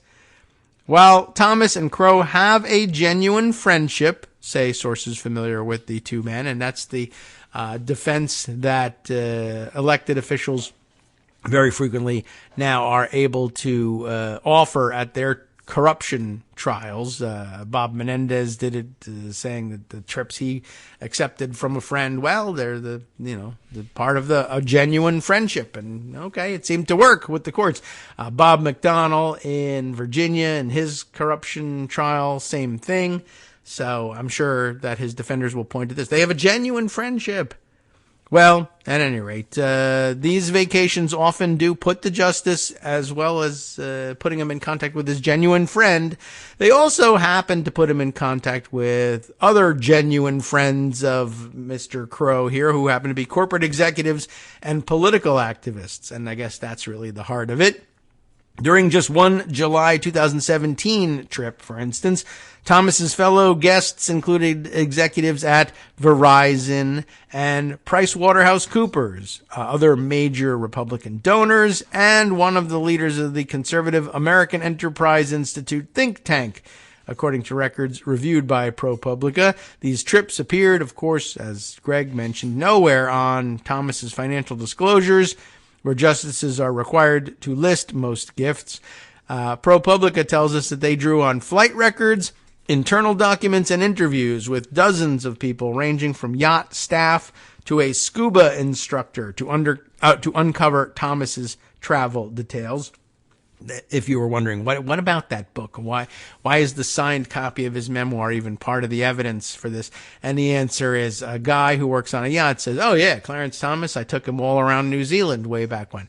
Did you now? Are you making that up? No, look here. I even have a signed copy of his book that he gave me by way of proof that I actually have reason to know that he was on that cruise. Now I understand. Well, his failure to report the flights appears to violate a federal disclosure law passed after Watergate, according to experts. Well, the flights, the yachting, everything. By accepting the trips, Thomas has broken long-standing norms for judges' conduct, ethics experts, and 4 current or retired federal judges said. And here's another quote here. It's incomprehensible to me that someone would do this, said Nancy Gertner, a retired federal judge appointed by former President Bill Clinton. Virginia Cantor, a former government ethics lawyer who served in the administrations of both parties, said Thomas, quote, seems to have completely disregarded his higher ethical obligations, unquote. Thomas, of course, did not respond to detailed questions. In a statement, Crow told ProPublica he never sought to influence the justice, and the hospitality he's given Thomas was no different from the hospitality we have extended to our many other dear friends. I'm sure that's the case. It's just that his dear friends represent, a cross-section of society that, will have a lot of business in front of the Supreme Court. That's basically what it comes down to.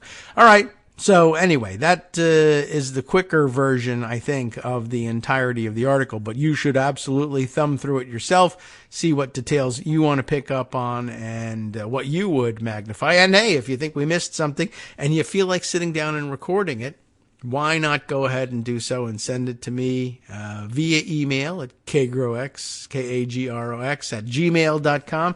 And we'll find some time to put it on the air, which reminds me that I have 2 entries. Friday would be a great day for that because I'm all by my lonesome on the air and without Greg on Fridays, without Joan on Fridays.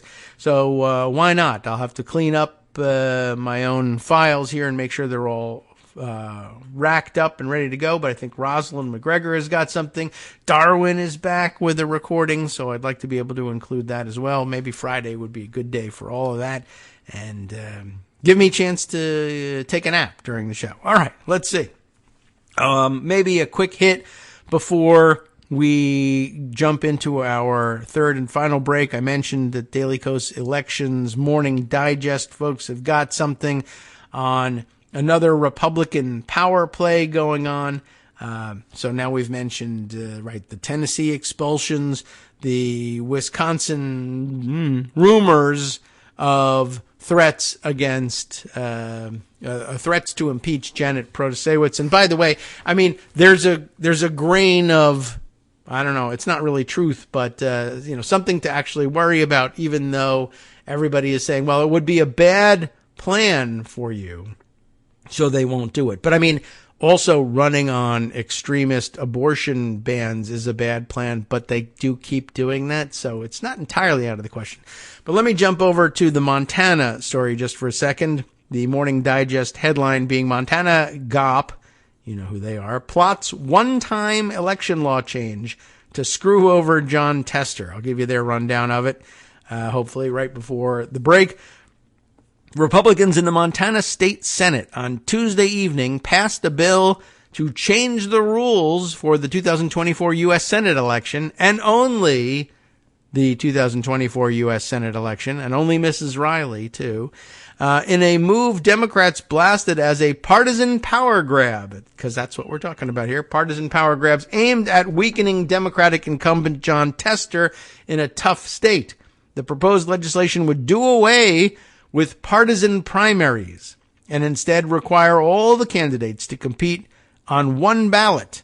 The top 2 vote getters would be advancing then to next year's general election, and there's little question that neither of them would be an independent or belong to a third party. That's how things read here. State Senator Greg Hertz, a Republican who sponsored the legislation, insisted he was trying to put his top 2 primary system, which is already in use in California and Washington state, put that in place in Montana because, quote, we want to make sure that the winning U.S. senator has more than 50% of the supporting people in Montana. But then, of course, that's kind of what elections are all about, and the general should take care of that. We'll be right back.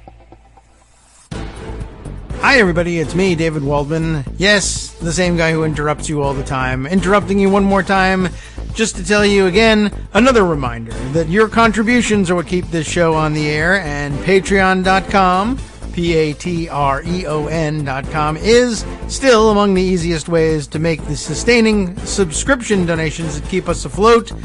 Are you ready for the pep talk about how our Patreon campaign is still going strong and growing? Well, too bad. Yeah, the plain fact is we actually are headed in the wrong direction, and whereas we once had about 175 monthly patrons, we're now actually down below 150. Time to recruit some more. Not exactly the kind of news I wanted to share, but there it is. For those of you in a position to support the show, Patreon.com does make it easy to make those secure, recurring monthly contributions to do so. Patreon.com/KagroX gets you straight to our donation page. We've been through a lot together. The worst of the pandemic, we hope. The worst of the insurrection, we hope. So go ahead and treat yourself. You don't need an excuse. Give yourself the gift of a little something you enjoy in life. Support the show. And of course, if you happen to prefer using PayPal or even the Square Cash app, we're up and running on those options too. So thanks again, everyone, for all your support. We couldn't, or at least shouldn't, do it without you. Hope you'll be on board soon too. Thanks for all your support.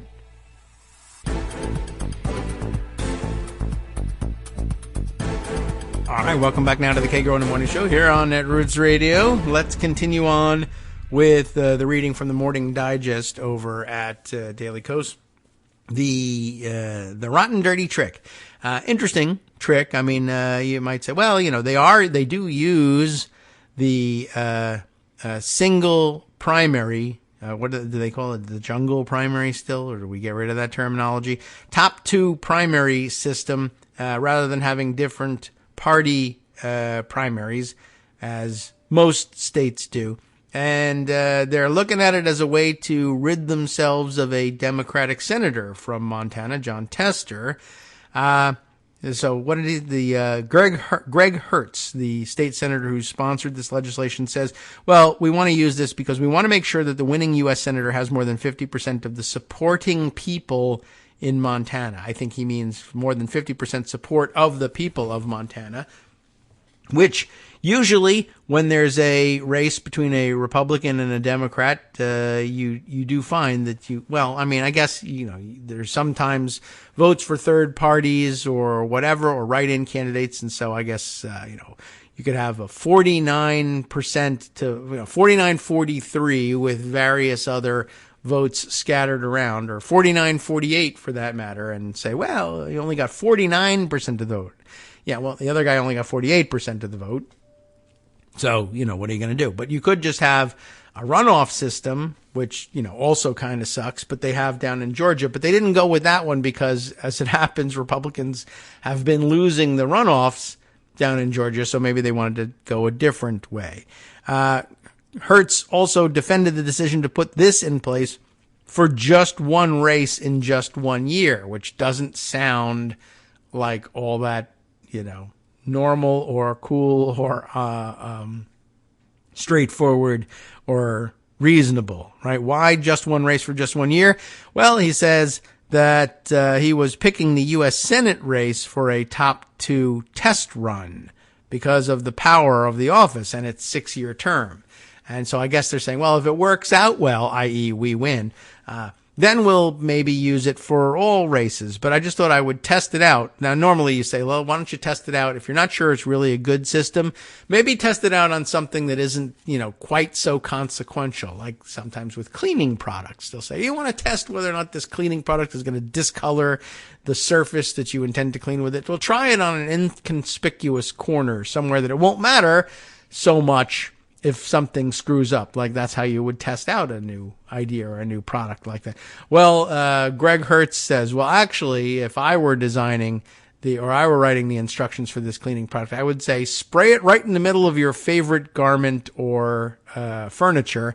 And if it stains, then you'll know. Don't use it. But then it'll be too late. Why not try it on the most prominent thing where it will have the biggest impact for the longest amount of time? Sure. Okay.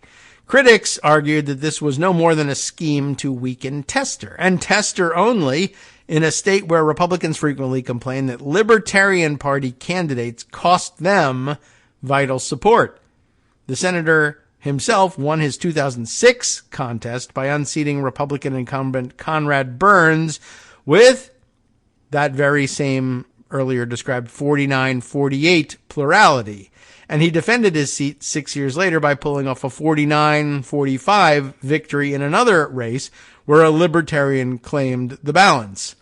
Tester won re-election in 2018 with a 50-47 majority against Republican Matt Rosendale, who may challenge him again this cycle, with the rest won once again by the Libertarians. So the top two bill passed the state Senate on Tuesday on a 27-23 vote, with all 16 Democrats and 7 Republicans voting in the negative. The chamber the same night also voted to ban instant runoff voting, which is not in use in Montana. But of course, why would they then ban it? Because, it's a viable alternative to this stupid scheme, which just works in favor of Republicans. And someone might have said, well, maybe we should use that if you're worried about the majority not having its will reflected because either votes are being stolen by by the Libertarian candidates. But no. This would work a lot better. We would be able to cheat better with this other system. So we shouldn't use instant runoff voting. Well, but, don't you think people would find that better? Why don't we test that? I'll tell you what, we're going to ban it. Why are you going to ban it? Well, instant runoff voting, of course, is known as IRV. And because it has 3 initials, it's the same thing as CRT. So we're going to ban that. That's not really what they said, but that might have been what's going on in their mind.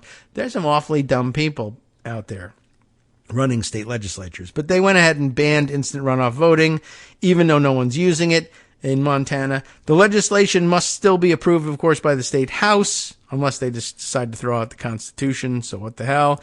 Where the GOP, of course, enjoys a 68-32 edge in the state house. So it's not too much in doubt if they go along party lines. Then, of course, it would go on to the Republican governor, but the governor is not only Republican, but is Greg Gianforte, who will, presumably punch you in the face if you don't like the bill. So you never know. It's possible that there would be a legal challenge should it become law, and election law professor Quinn Yergin, I'm guessing at the pronunciation of that, says that there may be an argument that the proposal is unconstitutional. We'll have to wait and see, I guess, whether that argument prevails. What is the argument? It is linked here. There you go. Let's see. By the way, this comes from, again, Quinn Yergin. It's spelled Yergin, and maybe it's Yargin. Who knows? It's Montana. It could be pronounced anyway in the world. But anyway, if you're looking for him on the bird site, or which I guess is now the dog site for whatever reason, you'll find them there at Yergin. That's what it looks like, and it's all one word. He says that there's a plausible argument that this bill could violate the Montana Constitution. I don't know anything about the Montana Constitution, but it's probably a little like ours. I think that on balance, this bill, SB 566, is probably constitutional, but I wouldn't be surprised to see a challenge to its legality under the state constitution. There's a embedded tweet here from Nathaniel Rakich, who tweets as base ballot, baseball OT, base ballot, get it? All right. This is interesting. Montana is considering switching to a California and Washington-esque top 2 primary, apparently because R's don't want a libertarian to spoil their chances against Tester in the Montana Senate race. Quinn then goes on to say, Article 4, Section 5 of the Montana Constitution provides that in all elections held by the people, the person or persons receiving the largest number of votes shall be declared elected. I mean, that's pretty straightforward. Kind of surprised they actually enshrined it in the Constitution, but they have. So, yeah, that's a good point, right?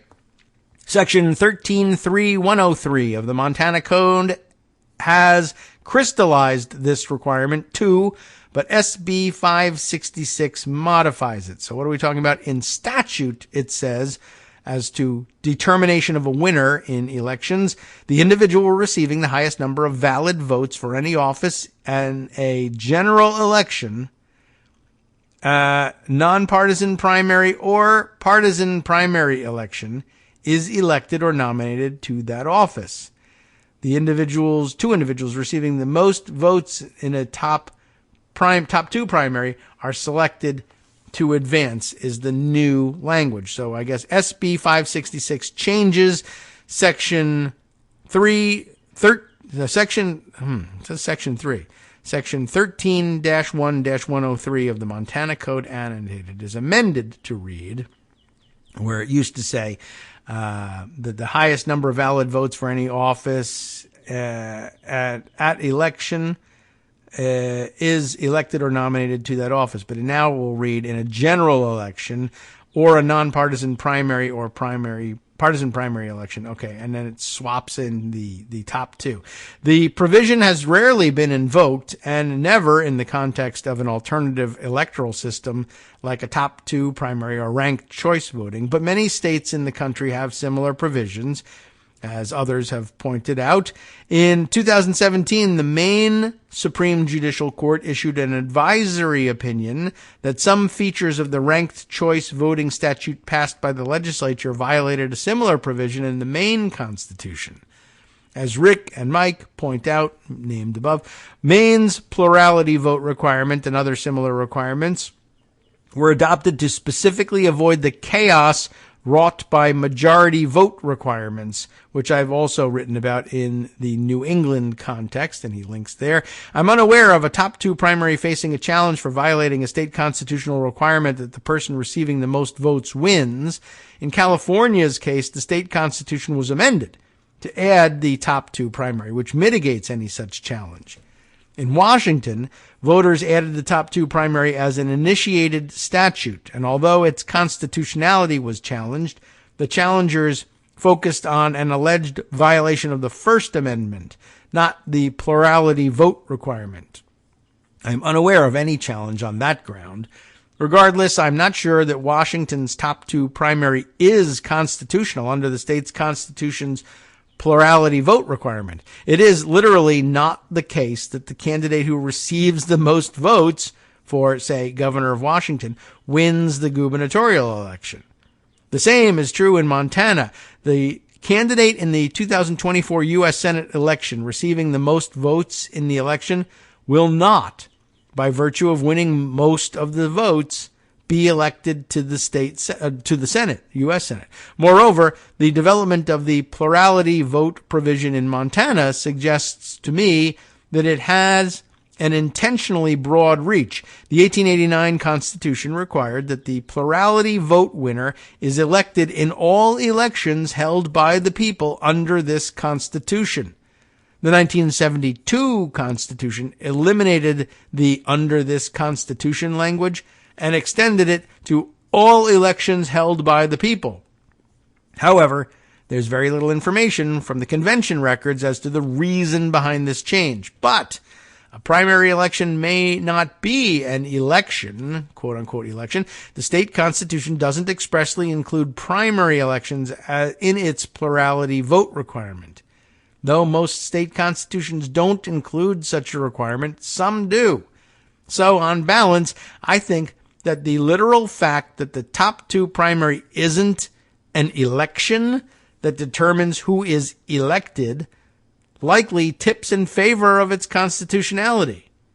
Moreover, the legal history traced by Rick Pildis and Mike Parsons that plurality vote requirements were inaugurated to avoid minority vote winners also suggests that Montana's requirement shouldn't apply to invalidate a top two primary.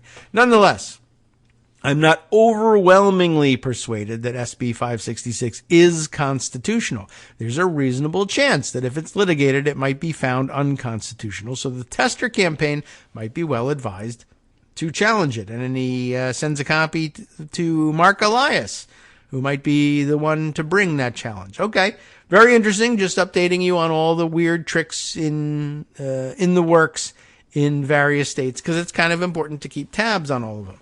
I mentioned to you that there was the threat being levied against Janet Protasewicz, and that they, because the Republicans won a special election in the state Senate, they now have the supermajority that they would need to convict and remove Protasewicz from office in an impeachment trial. They have the majority that they need in the state house to impeach her, and now I guess they've got the supermajority that's required to convict.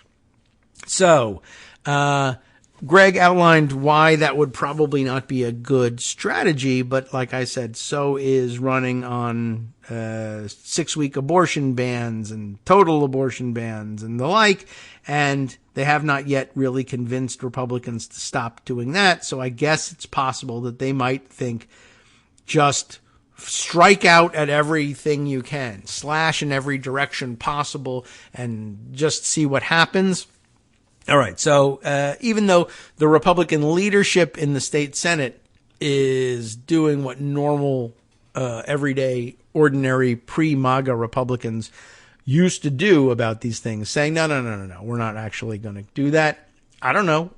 I guess we now have to ask, what kind of control does the Wisconsin Republican Senate leader have over his troops? Because the Speaker of the House in the U.S. Congress, the U.S. House, has no particular control over his members. So is the same thing happening there in Wisconsin or no? NBC News covered the events this way. A liberal just won the Wisconsin Supreme Court race. Republicans are already talking about impeaching her. By the way, an interesting twist to this is that this option that they're talking about in a strange way, that option was available to, not that anybody was going to try it or thought it would work, but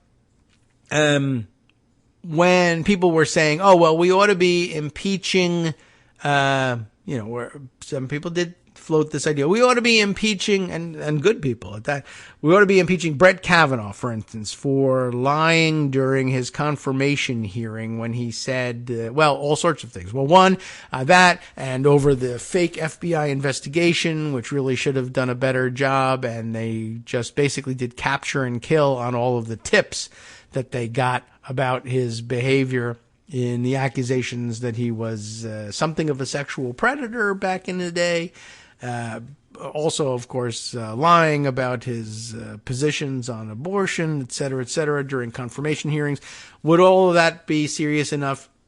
Would there ever be the votes to impeach and remove him from office? Probably not, because there isn't any you would need a Democratic supermajority probably in order to do that. And it might not be a wise thing to do. I don't know. There's some good reason to believe that he certainly wasn't properly vetted for the job, and that he did lie in his confirmation hearings. But that's actually kind of, these days, that's sort of something that justices do. Maybe we should be reevaluating how that whole thing works, since it's now expected that they'll lie to us. That's not great. Anyway, in Wisconsin, the story is a GOP win in the state Senate's 8th district gave the party a supermajority with the power to pursue impeachment of newly elected liberal Janet Protasewicz. What's their claim? What would they be doing? What's the parallel, for instance, to the idea that Brett Kavanaugh could have faced the same thing. Well, Adam Edelman's article for NBC News will lay that out, or I will lay that out as we read the facts from Wisconsin from Adam. Janet Protasewicz may have just won a seat on the Wisconsin Supreme Court, but flipping the ideological balance, by the way, of the court to the bench's liberal bloc for the first time in 15 years. But if a newly elected Republican state senator gets his way, that could all come crashing down. And remember, it's the newly elected guy getting his way that's key to this. In other words, it was a special election going on, and it was clear that if the Republican won there, then there would be a Republican supermajority in the state Senate, and he ran on that. How to excite the troops, the base for a Republican election? Well, if you elect me, we'll have enough people to impeach Janet Protasewicz. So if you do elect me, I'll try to do that. That was the promise he made. And it worked in terms of getting himself elected anyway. A GOP win in another Wisconsin race this week. The state Senate's 8th district gave Republicans a supermajority in the chamber. And with that power, Republicans there will have the ability to pursue removal proceedings of certain elected officials if the assembly votes to impeach them. In the closing days of his campaign, Republican Assemblyman Dan Knodl, I'm guessing that's how you pronounce Knodl, who won that exurban state Senate district outside Milwaukee, said he would consider, anyway, impeaching Protasewicz from her current position as a judge on the Milwaukee County Circuit Court. So if you're like, well, what are they going to impeach her for at the Supreme Court? She hasn't even been on the Supreme Court yet. The answer is, well, you see, I would impeach her from her current position as a judge on the Milwaukee County Circuit Court. On what grounds? Well, who cares? Whatever, what's an impeachable crime? Whatever the House says it is, Gerald Ford told everybody. And I guess they would say the same thing. But why where was the parallel? What was I saying about Brett Kavanaugh? Well, the answer there is, right, people said, well, what would you impeach Kavanaugh for? Well, there actually are things that he's done on the Supreme Court and during his confirmation hearings. But what you could do is you say, well, I will impeach him. This was my other theory. I'll impeach him for the lie he told to the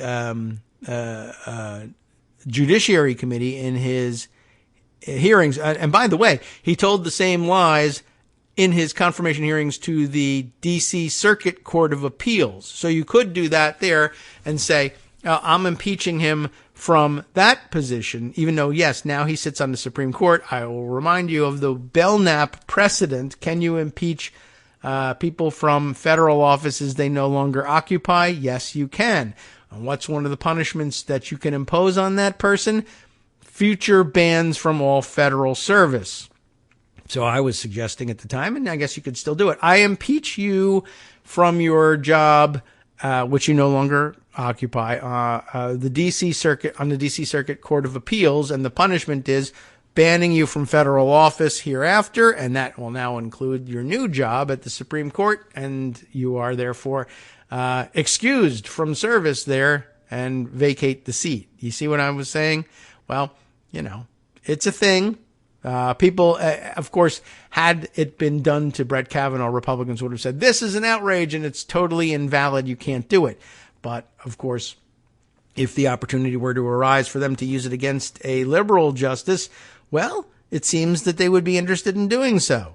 So now, with Protasewicz's victory on Tuesday, the comments quickly spurred concern among Democrats in the state that Republicans in the legislature would make this move against Protasewicz's seat in the Supreme Court. In an interview last week with WISN-TV, Knodl said that a Republican supermajority in the state Senate would give the party more authority in the areas of oversight and accountability of elected officials and appointed officials. If there are some out there that are corrupt, that are failing at their tasks, then we have the opportunity to hold them accountable, up to impeachment, Knodl said. Janet Protasewicz is a circuit court judge right now in Milwaukee, and she has failed, he continued. Asked whether he would support impeaching her, Knodl said, I certainly would consider it. Now, it remains unclear whether Nodal was referring only to her position on the Milwaukee Circuit Court, or whether he would also consider impeaching her if she won the Supreme Court race. Spokespersons in Nodal's state assembly office and state Senate campaign did not respond to questions from NBC News. Democrats, however, have expressed concerns that the remarks, as well as similar threats from other state Republicans, foretell a GOP strategy of trying to impeach statewide elected officials, including Protasewicz, with their new state Senate supermajority. There's going to be a supermajority in the state Senate that will allow the legislators in control of the state Senate to do what they were threatening back in November, which is to start impeachment proceedings. Jody Habush Sinykin, I'm pronouncing this probably wrong, but Sinykin, Sinykin, who lost to Nodal on Tuesday, told this in an interview with WISN-TV before the election. Nodal, one of 15 Wisconsin GOP state lawmakers who urged then Vice President Mike Pence to refuse to certify the 2020 presidential election results, narrowly won election. The Associated Press projected Wednesday morning. They waited until after the election. Wednesday morning. That seat had been left vacant after Republican incumbent Alberta Darling retired in November. Because her retirement took place after Election Day, Evers scheduled a special election. Nodal's win gave Republicans 22 votes in the Senate, an amount equivalent to a two-thirds majority in the chamber of 33 seats. This affords the party the ability to override vetoes from the governor if the state assembly also votes to do so, as well as to convict and remove officials in impeachment trials, which is an interesting thing to say, given that really, I mean, it's just sort of interesting to say, yeah, well, if they vote on party lines only, they can impeach and remove people. But when, for instance, Democrats in the House impeached President Trump, never mind the conviction stage.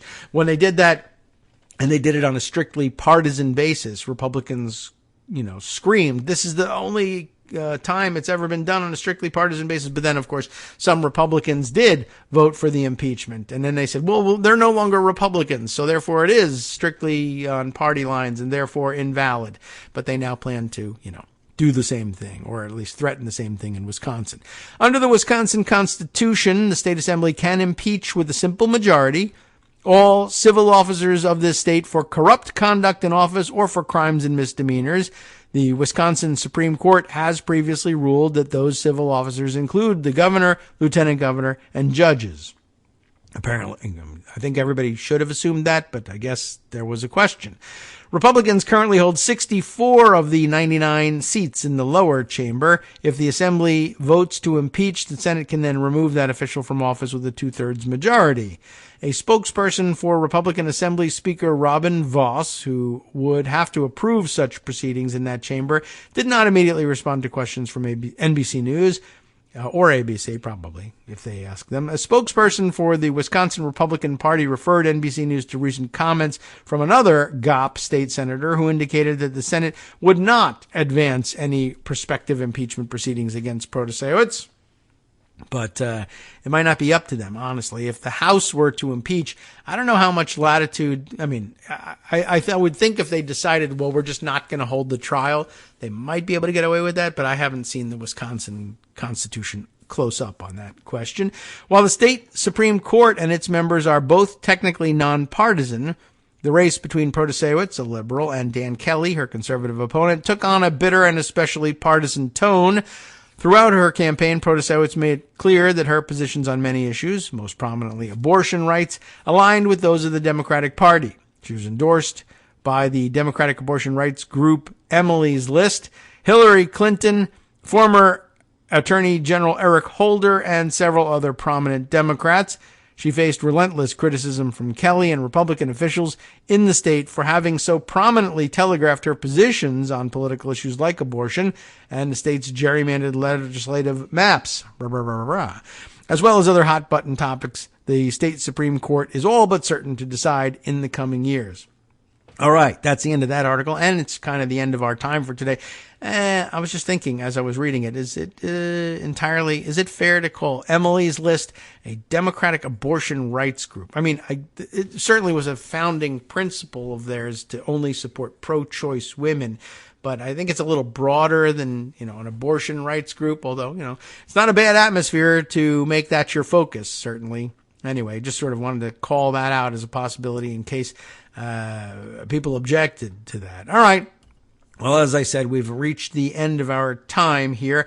But I guess I'll also throw in one more item just really quickly. It's something that Laura Clausen wrote about also on the front page of Daily Kos, but we don't have time to go through the entirety of her very excellent write-up about it. Instead, I will rely for the facts in this one from the tweet of Sherilyn Ifill, who pointed up, having latched onto one of Aaron Rupar's finds on the internet.